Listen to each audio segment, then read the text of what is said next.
Hey guys, so I'm not gonna do my intro or whatever because it's just not the appropriate video to be doing all that. So I just have a few things to say before I get into this video. When this experience and everything occurred, it happened really fast and I just wasn't properly thinking. After I gave birth, was in the room and I had pictures taken of me and my son.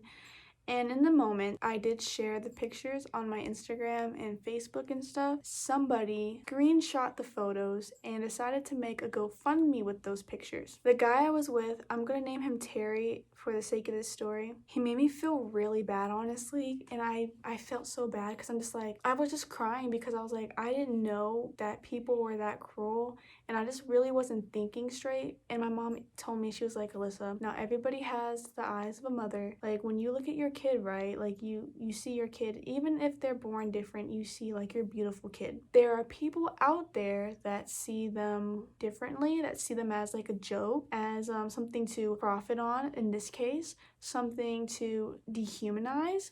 And honestly, that's what happened with me because someone decided to take those photos I posted and make a GoFundMe. I had a GoFundMe up, I want to say like a few days after everything happened because we needed to rearrange the funeral.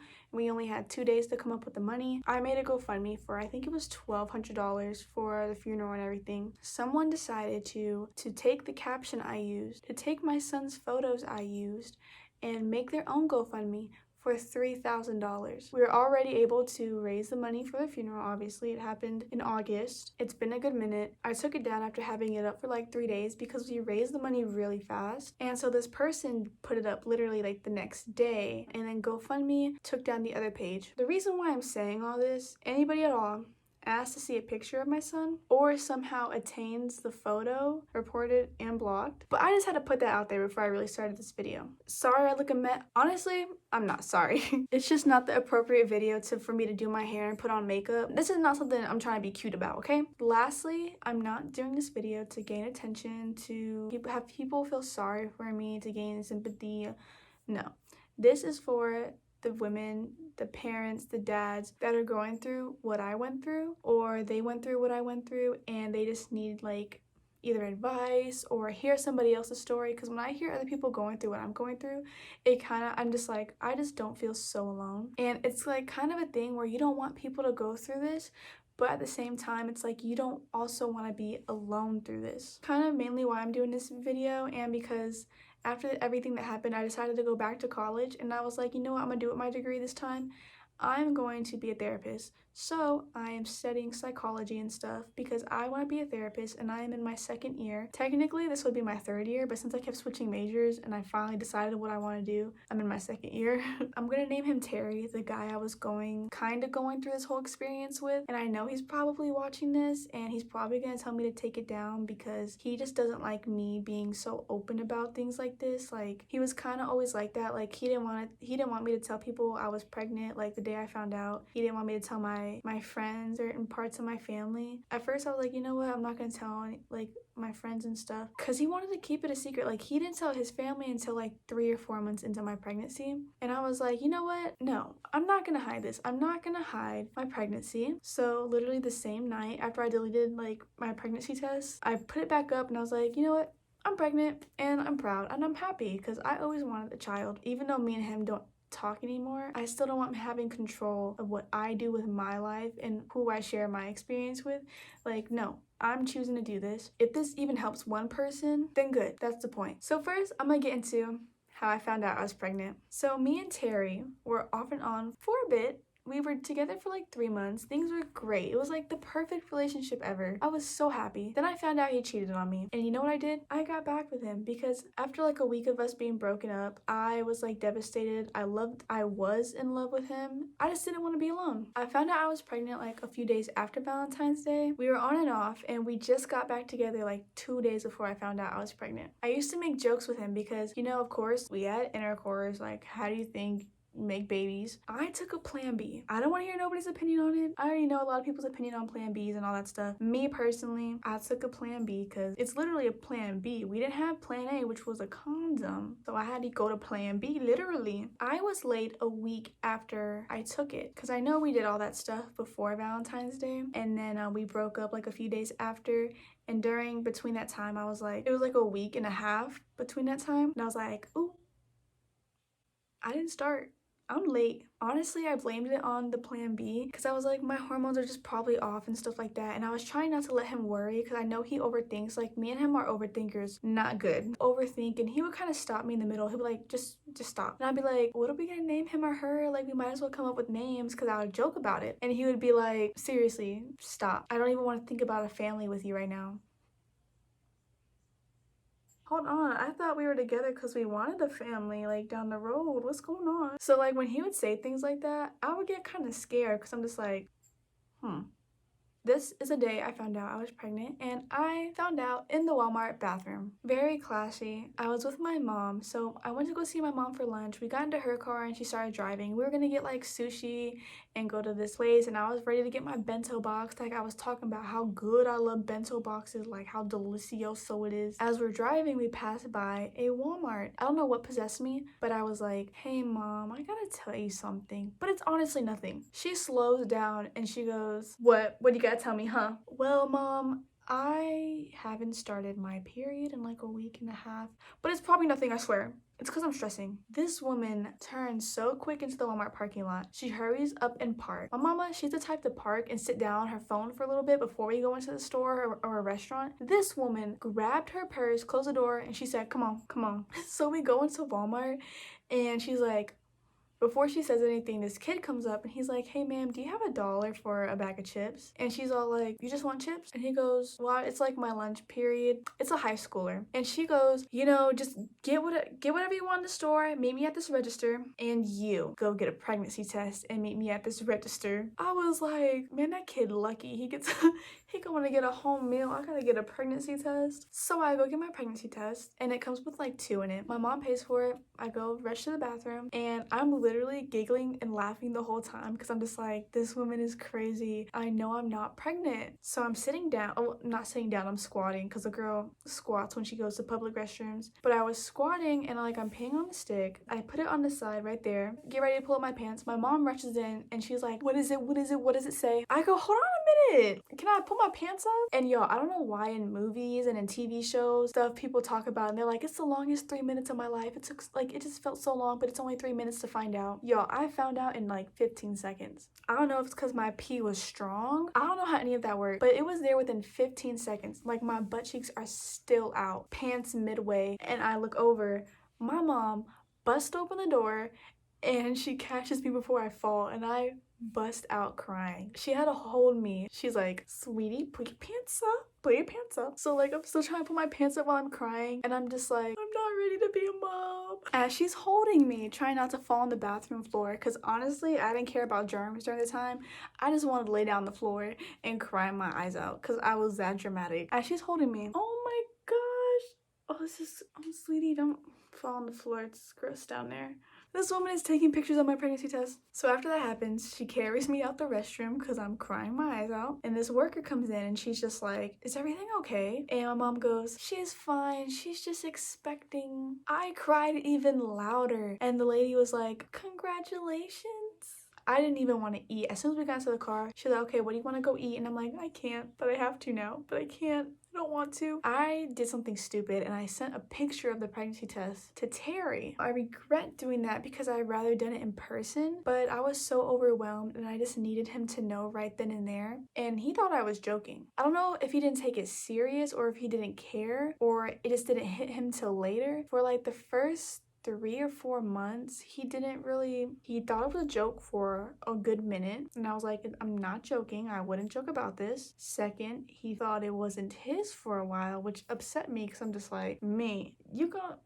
That is an insult. He didn't believe me to where he made me go over and I had to take a pee test in front of him. And I drank a whole bunch of water on my way there because I knew I was gonna have to pee on the stick in front of him. So I drank a whole bunch of water. And the second time I did it with the second pregnancy stick, the second line didn't show up right away like the other one. And then when it did, it was very, very blurry. So I was just like, I literally started freaking out because I'm like, no, like, I literally was shocked and I was like, where's my baby? I was like, I'm serious? I don't know why it's like, but there's 2 lines, it's right there. And he was like, yeah, okay. And the crazy thing is, we even went to a clinic. We went to a clinic, a professional place. I took a pregnancy in there. The lady said, you're due October 31st. That's crazy because that's when me and Terry started dating, was October 31st, Halloween night. And so he didn't go inside with me. He waited in the car when I went to the clinic. And so when I went to the car, I told him and he just kept shaking his head. And I'm just like, I have the paper right here. I had a stack of paper because I needed to get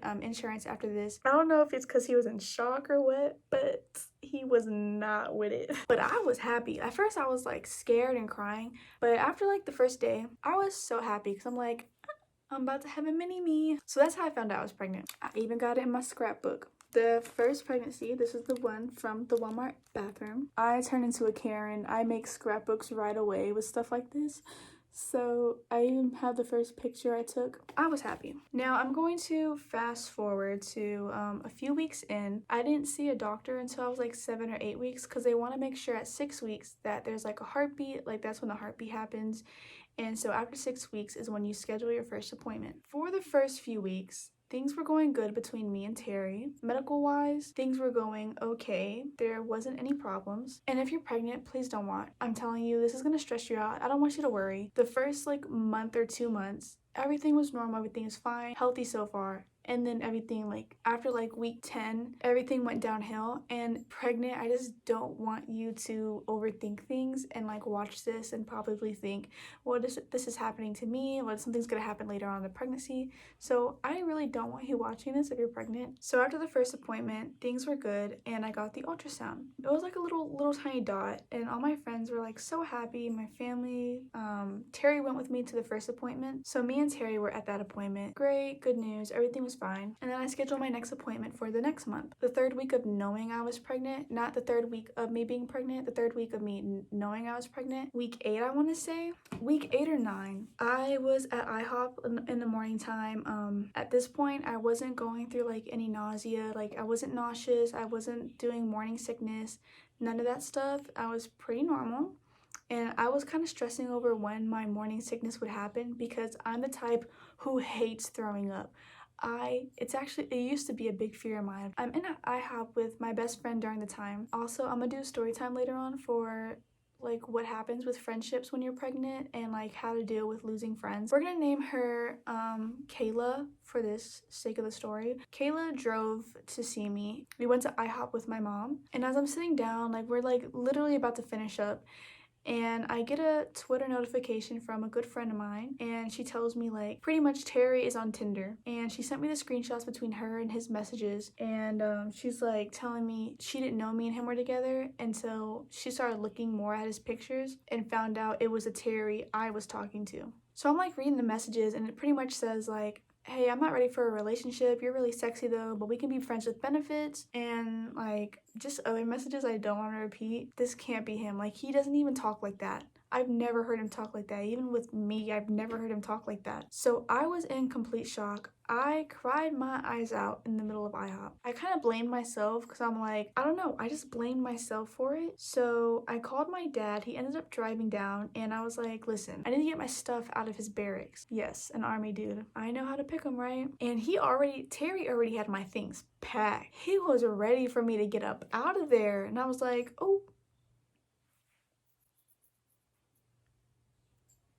I cried my eyes out when I got my, like, the bag of stuff, and I still even went up to his room, and I'm gonna make sure that you didn't leave anything behind while you're packing my bag. So I'm looking around, and I see a stuffed animal I got him. My petty self took the stuffed animal. Don't know why. I don't even have it anymore. And that was that. I left crying my eyes out. I was so upset because I was like, what's gonna happen now? Am I gonna go through this alone? I know I have my friends and my mom with me, but like at this point, anything can happen. After that, Terry kind of stops going going to the appointments. He've only been to like 3 doctor's appointments like my whole 7.5 months of pregnancy. It happened. It is what it is. I can't control what he does. I go to my doctor's visits for the 11th week. I'm with my mom this time. I'm at my second doctor's appointment and the doctor's looking and he's like, there is a dark like circle above my baby's head and it's fluid. It's kind of like a cyst. He said something along the lines of that. And then he just said, at this point, you're probably gonna have a miscarriage. And then he ended the appointment and he walked out. Yeah, this doctor was terrible. I'm never going back to that hospital again. He had terrible bedside manners, like not compassionate at all. He was kind of like, you're probably gonna have a miscarriage. So when you leave, make sure you set up your next appointment for next month. And then he said, I'm gonna set you up with a specialist and they'll call you. And he walked out. So I was like crying. And at this point, I was like, whatever's going on with me and Terry, it doesn't even matter. I have to call him and tell him. So I told him and that was that. And so at this point, I had 2 doctor's appointments each month, one from the normal doctor and then one from the specialist who was down the hall. Things kind of started going like sideways and my happiness and my excitement of being like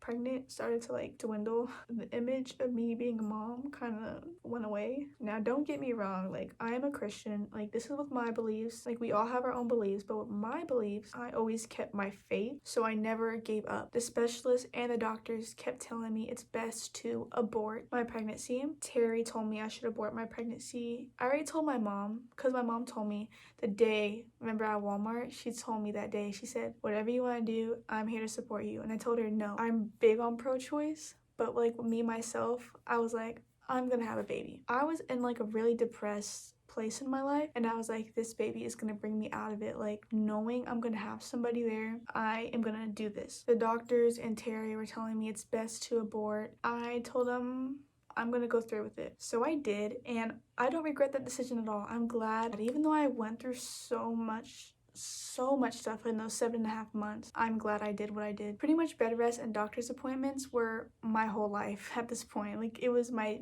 schedule pretty much. I had a car during the time and I had to get rid of it because my doctor said I couldn't work. I was on strict bed rest.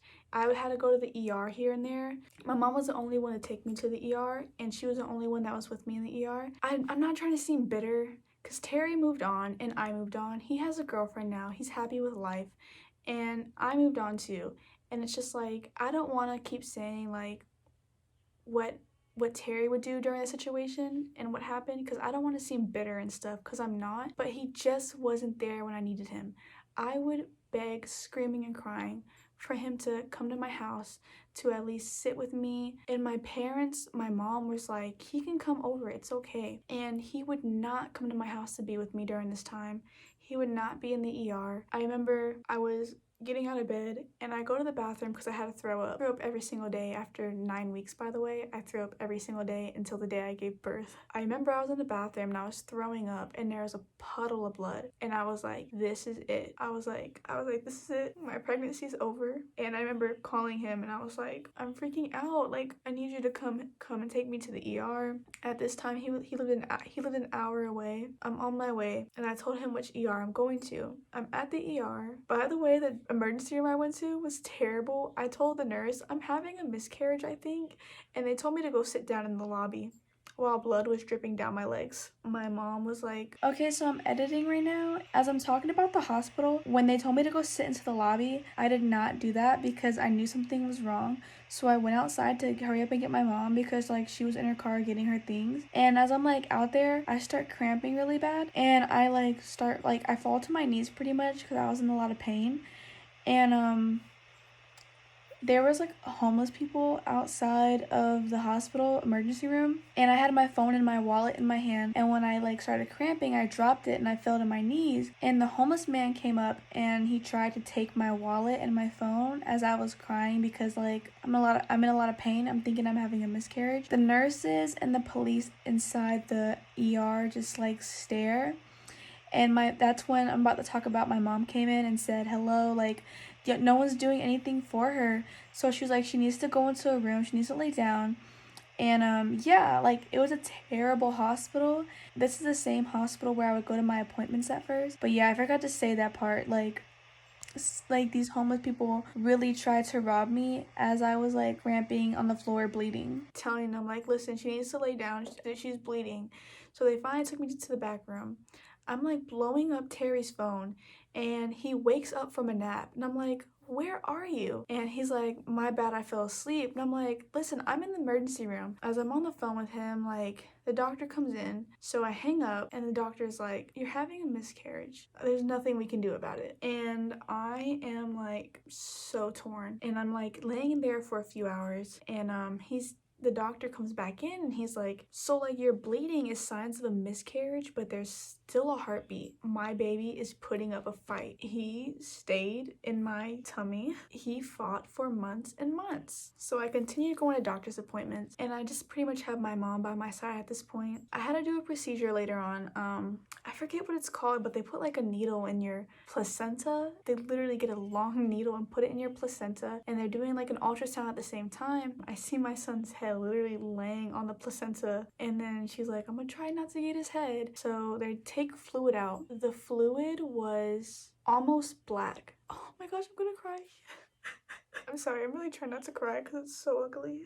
Looking at the doctor's face and she's like, sweetie, this fluid is supposed to be clear. They were just like, we don't know what this is. As the appointments go on and on, they see that his brain isn't developing and he has like half a brain. I was kind of like confused because I'm just like, how does this happen? And they're like, honestly, probably guessing that the fluid in his head is like not slowing down. So with all the fluid, there's no way for his brain to develop. And the doctor, the specialist told me his heart is so healthy, his body, like it's just his brain and he needs that. And I'm just like crushed because I'm like, everything else is healthy. Everything is fine, but somehow the fluid is not stopping. So at this point, Terry kind of started taking this serious and he came to like 2 specialist appointments. I kind of started turning into somebody I was not. And when you're pregnant, your hormones take over. And ladies, don't blame yourself. Like, if you're going through something like this, it's very easy to blame yourself and to think like, with my thoughts, I thought, can I even say I'm a woman? Can I even say I'm a mom?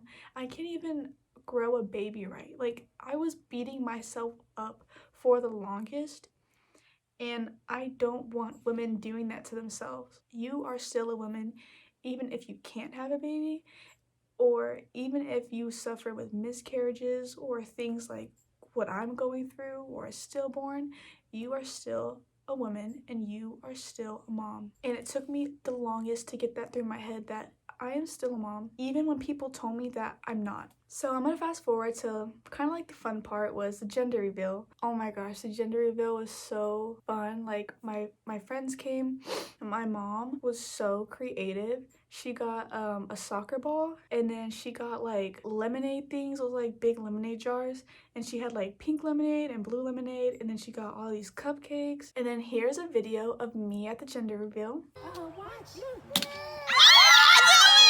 I knew it! Hey! I knew it! Hey! Oh, how cute! Oh, them shoes though. Ooh, boy. That kind of sparked more tension and stuff was the gender reveal between me and Terry because he decided not to come. He's a grown man. He makes his own choices. Like I said, I'm no longer bitter about it, but I had a blast. Like, it was so fun.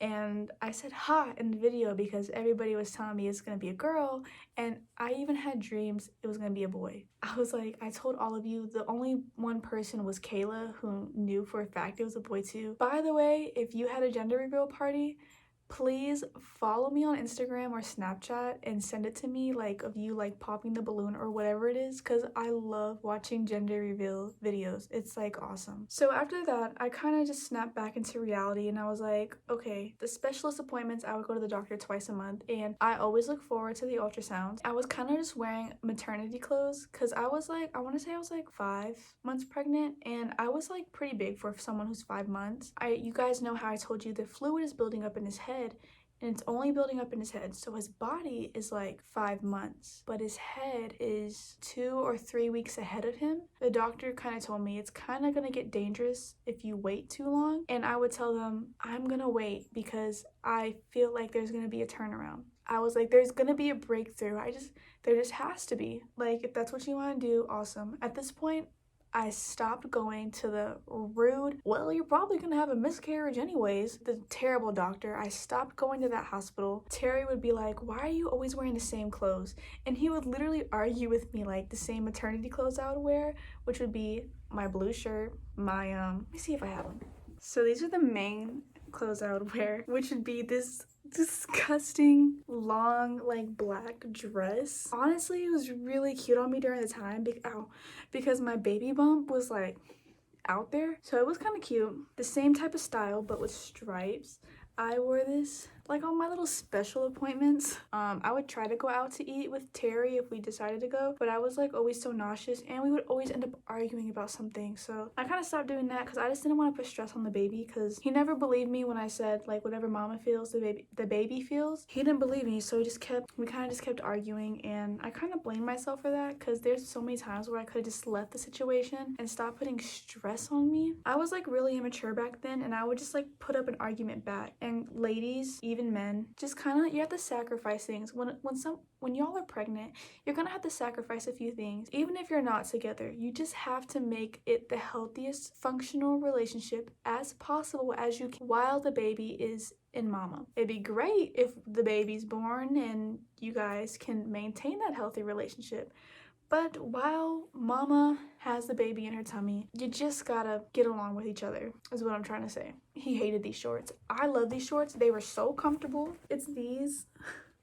This would go over my belly, and it was so freaking comfortable, and I loved it so much. And I didn't have a hot girl summer. I was pregnant during hot girl summer, so I did not wear any of my normal clothes. That was a dress I wore at my gender reveal. I only dressed up like few times. I did my makeup a few times. The hard part is when I went out and I would see like other pregnant women, and they would like try to talk to me and be like, this is the due date, what's your due date? I would just tell them October. I just told them October 26th because the good doctor, the like legit real nice doctor, she told me the due date's probably going to be October 26th if I went through the whole entire pregnancy. So I just told people that asked me it was October 26th because I didn't really want to like tell them what's going on because it just wasn't the right time to talk about it. The other hard part was I would bump into like older people that I know from either my church or something, and not all Christians, like not all church people are like this, but like the traditional ones, they would like, I remember I was at H-E-B shopping and I was just having like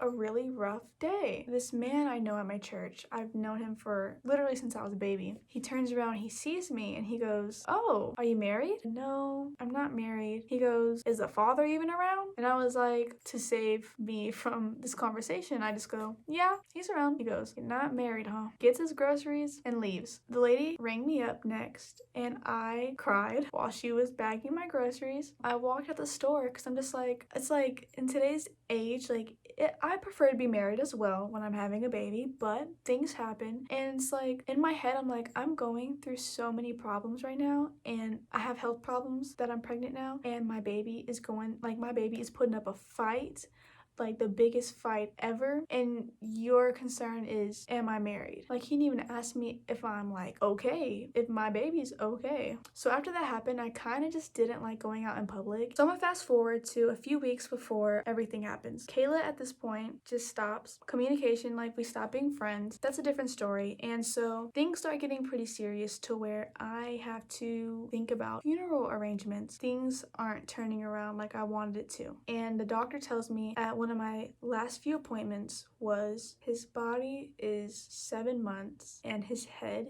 is full term. If you wait any longer, it's gonna tear inside. It's gonna tear. If you wait too long, you do natural delivery, and at this point you're at risk. And when she told me that, oh my gosh, I'm gonna start crying again. No, when she told me that my life was at risk at this point, I kind of like made my decision, and that was to get induced. Now, induced is when in my case they put pills up the vagina, and I had to take pills orally for my cervix to expand on its own, which was very painful. And then they were gonna put a balloon up my vajayjay.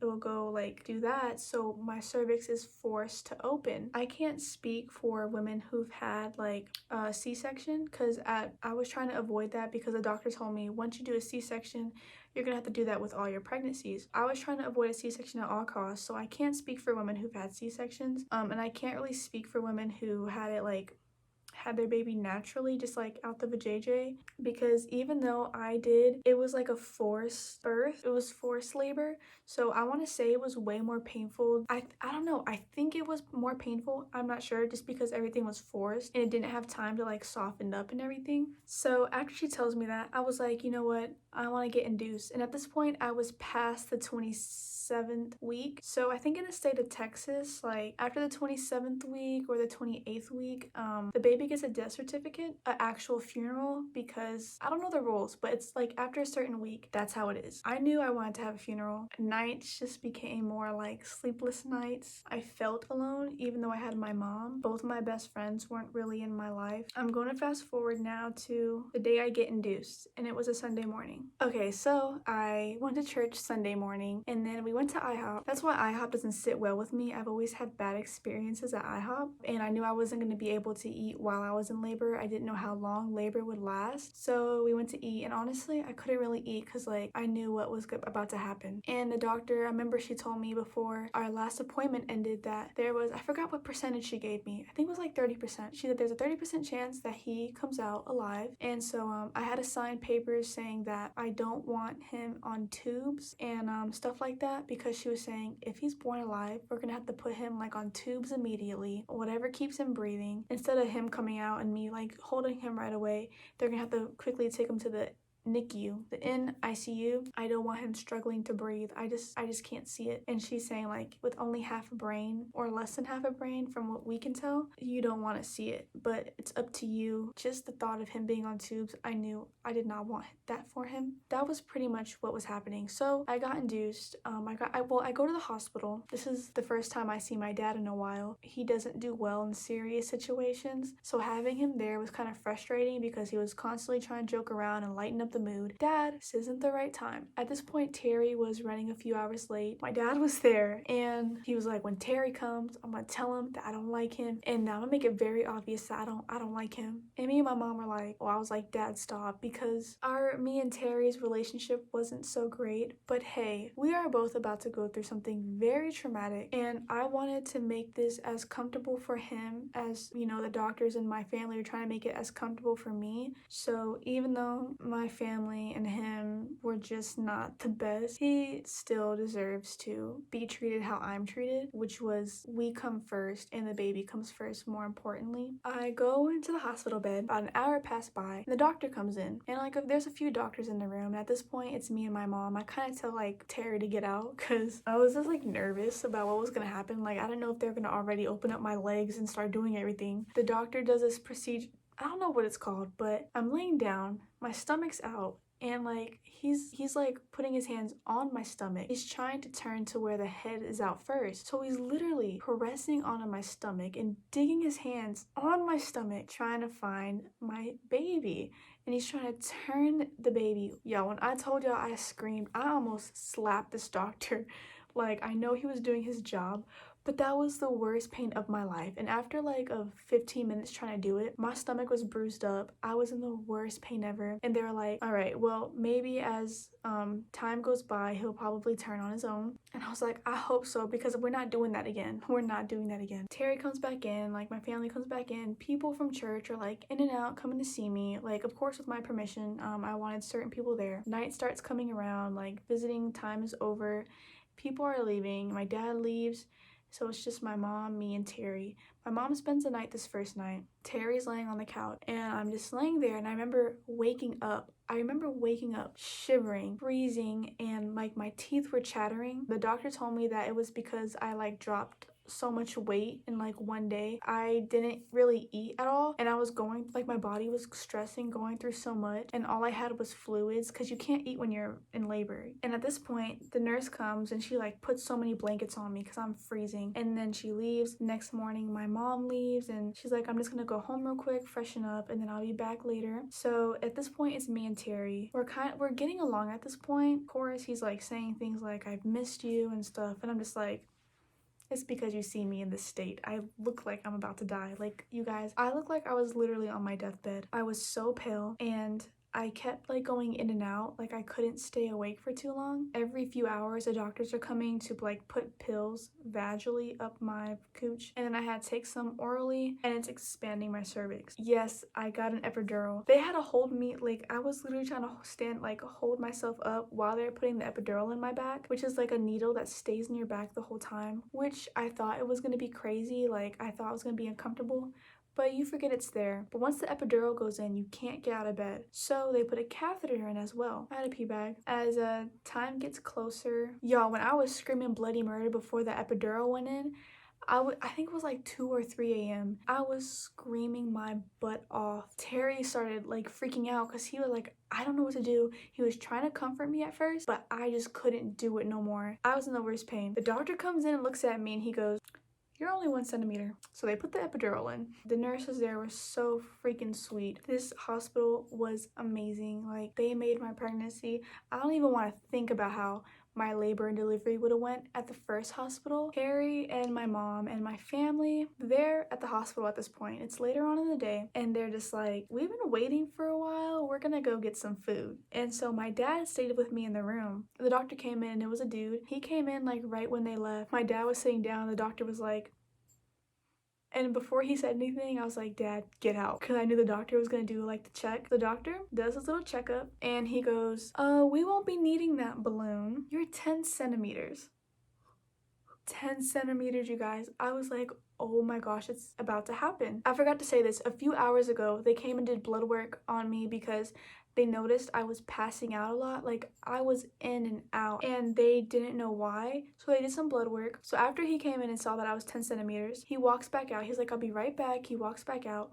My dad comes in. Dad, you need to call mom. He tried to call my mom. I tried calling Terry. Literally no one is picking up. I was like, you guys just left. Like, oh my gosh. I started freaking out. As we're calling, the woman doctor, the lady I'm talking about, who was really sweet, she comes in and she's like, listen, we're gonna have to do this right now because your blood work came in. I have a really high fever, so I got an infection in my blood at this point. She's like, we need to do this now or else it can become very severe. Pretty much I would die. I was trying not to lose my mind because back in the olden days, my grandma on my dad's side, she was giving birth and she ended up dying during birth, and she lost her son during birth as well. When the doctor said that, I was like, what if the same thing happens to me? So we finally get a hold of Terry and my mom, come back to the room.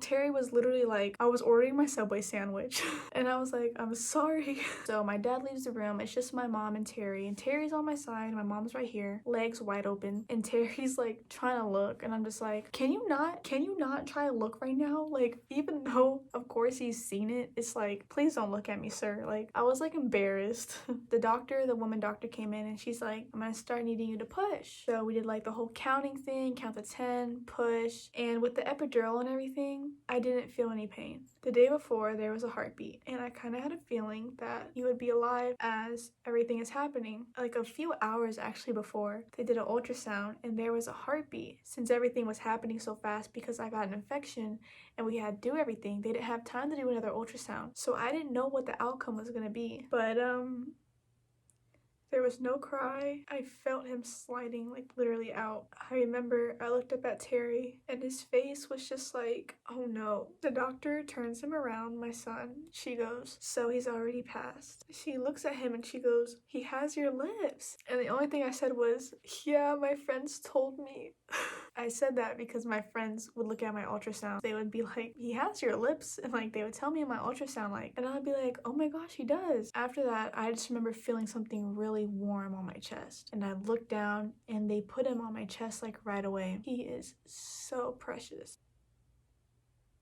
I would do anything to hear his cry. He had some little curls in his hair. Oh my gosh, he is so precious. As I'm holding him, I look at his head, and I told you guys it's full of fluid, and because of all the fluid in his head is kind of moving. He has like little wrinkles right here where his forehead is, because he was making that face, and like because of the fluid, the wrinkles moving. I legit thought he was alive. So I was staring at him, staring back at the doctor, and I was staring back at him. And then Terry was all like, "Why is it doing that? Why is his head doing that?" And I was like about to say, "Oh my gosh, he's alive." And the doctor was just like, "It's the fluid." So then I looked back at him and I was like, "Oh my gosh, he's really gone." I kind of had this thing where I was like holding him and I would like start bouncing him because it was like out of habit. So I'll just be doing that. And I remember every other minute I had to stop because I'm like, "You don't have to bounce him, Melissa."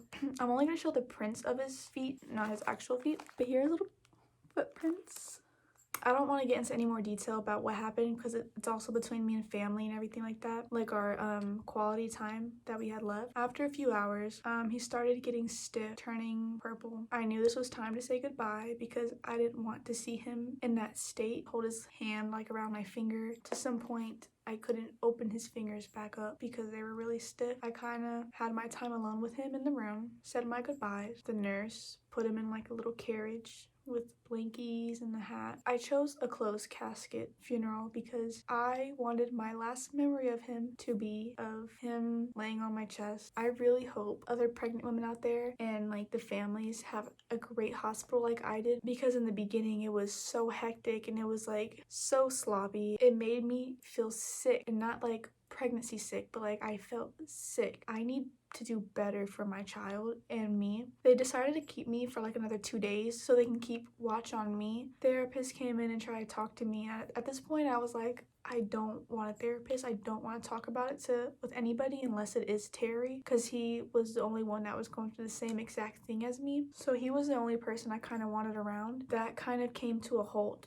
after a while because he kind of went back to his old ways. But I remember like I wanted a family, but it just wasn't with the right person, and I kind of looked at life differently after pregnancy and what I deserve. I deserve better. I knew for my next pregnancy I would want it to be stress-free as possible. I stayed for 2 days. The nurse came in and would talk to me about what happens next. What no one told me about was the whole milk and producing. My body was acting like I had a baby and I need to nurture my baby. My body did not know that my baby passed away. I had a lot of milk coming in. This part was very depressing because I would find myself in a lot of pain when I got back home. Before I left the hospital, the nurse told me, get some cabbage. Ladies, for breastfeeding and stuff, this kind of soothed breastfeeding your boobs, okay? But I wouldn't recommend it if you want to breastfeed because it kind of stops milk from coming in, which is what they told me to do, was to get cabbage, put it in the freezer. Well, you have to rip off the cabbage and you put like the little couplets in the freezer and they fit perfectly over like my breast. So it would soothe. I would leave it on there for 20 minutes. I did that for like 2-3 weeks and my milk went away. I found myself in a really dark hole because I kept putting myself through the relationship between me and Terry, because even though everything happened, I still wanted to be with him and I still wanted to have a family. After everything I went through, I was like, I want a baby right now. Yearning to have a baby. Terry kind of didn't really want it. He kind of would say like, I want to be with you,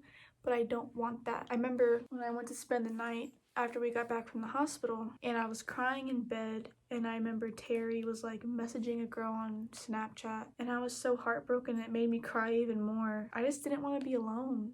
He was the only one that I knew was going through the same thing as me. Fast forward, we don't talk anymore. Things just didn't work out. He was interested in a different life and I wanted a family. He wanted different things and I'm happy that he moved on. I don't want to say I'm still grieving. Find myself, crying still like about not him and not how it didn't work out. How the only person in this world that would love me unconditionally and the only person who would have been by my side no matter what till the day I die is not here anymore. We make funeral arrangements, very beautiful, very well put together. Still go see him till this day, or where he lays to rest at. I sometimes go over there and paint. Before I left the hospital, the nurses gave me 3 boxes of things, and they were pictures of my son. There was a bracelet with his name on it, his blanket and his hat were in there, and There's like a box for the dad, so I gave it to Terry. Moms who also lost their babies, they had like art stuff in there that they made themselves. Kind of inspired me to like paint and stuff, so I made stuff. So when this whole coronavirus thing is over, I'm gonna go to the hospital and bring like all the paintings I've done, and so they can put it in the boxes for the other moms that, you know, are saying bye to their babies. If you're going through the same thing, or if you have went through the same thing, just know you're not alone. You've came this far. I pray that we have a healthier pregnancy, stress-free. If anybody wants to message me, I'm gonna have my Instagram and my Snapchat in my bio. If you have more questions about pregnancy and the whole inducing process, you can message me as well. I didn't mention a lot of things that did happen, just because of the time. But yeah, thank you guys so much for watching. It means a lot that you came this far and heard out my story and my son's journey and fight that he went through. Thank you guys so much for watching, and I'll see you in my next video.